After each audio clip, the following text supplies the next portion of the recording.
पंचायत चुनाव लड़ने वालों की बढ़ी परेशानी। नए नियम ने कर दिया उम्मीदवारों को परेशान। नियम में हुई लापरवाही तो उम्मीदवारी होगी रद्द। पंचायत चुनाव की आरक्षण सूची से पहले आई नए नियमों की सूची। कई उम्मीदवारों को नहीं है नए नियमों की जानकारी।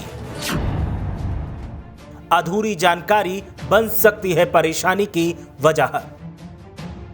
उत्तर प्रदेश के त्रिस्तरीय पंचायत चुनाव की तैयारियां जोरों पर हैं, लेकिन अब तक ये नहीं पता चल पाया है कि आखिर किस तारीख में मतदान होगा और किस तारीख में चुनावों के नतीजे आएंगे। वहीं अब तक आरक्षण सूची भी सामने नहीं आ पाई है, जिससे संभावित उम्मीदवारों की धड़कनें बढ़ी हुई हैं। इसके अलावा अब आरक्षण सूची से पहले नए नियमों की सूची सरकार की तरफ से जारी की गई है, जिसने संभावित उम्मीदवारों के सामने एक और परेशानी पैदा कर दी है।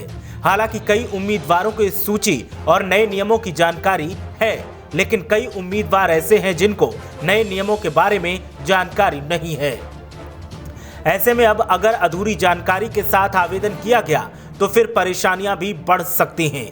वहीं नए नियमों की बात करें तो वैसे तो कई नियम बनाए गए हैं, लेकिन सबसे खास नियम इस बार गवाहों और गारंटर्स को लेकर बनाया गया है। जी हां, सरकार का नियम है कि जो भी उम्मीदवार पर्चा भरने के लिए आएगा उसे कम से कम 20 समर्थकों के नाम अधिकारी के सामने देने होंगे और बताना होगा कि ये लोग मेरे समर्थक हैं और चुनाव में मेरा साथ देंगे। बात सिर्फ यही खत्म नहीं हो जाती। इसके बाद जिन 20 लोगों के नाम संभावित उम्मीदवार देगा उनका सत्यापन प्रशासन की तरफ से करवाया जाएगा और जानने की कोशिश की जाएगी कि जो लोग आपके साथ होने का दावा कर रहे हैं आखिर उनका इतिहास क्या है और उनकी पृष्ठभूमि क्या है। दरअसल सत्यापन के पीछे का मकसद समर्थकों की आपराधिक और सामाजिक भूमिका को देखा जाएगा और कुछ भी संवेदनशील मिलता है तो फिर संभावित उम्मीदवार के लिए परेशानी पैदा हो सकती है।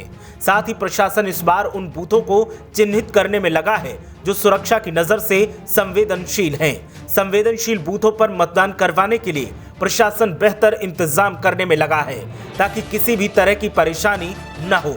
इसमें कानपुर मंडल, आगरा मंडल के अलावा पश्चिमी यूपी और पूर्वी यूपी के कई बूथों को चिन्हित किया गया है। अब देखना यह है कि नए नियम किसके लिए परेशानी पैदा करते हैं और कौन इन नियमों पर खरा उतरता है। ब्यूरो रिपोर्ट, मीडिया हलचल।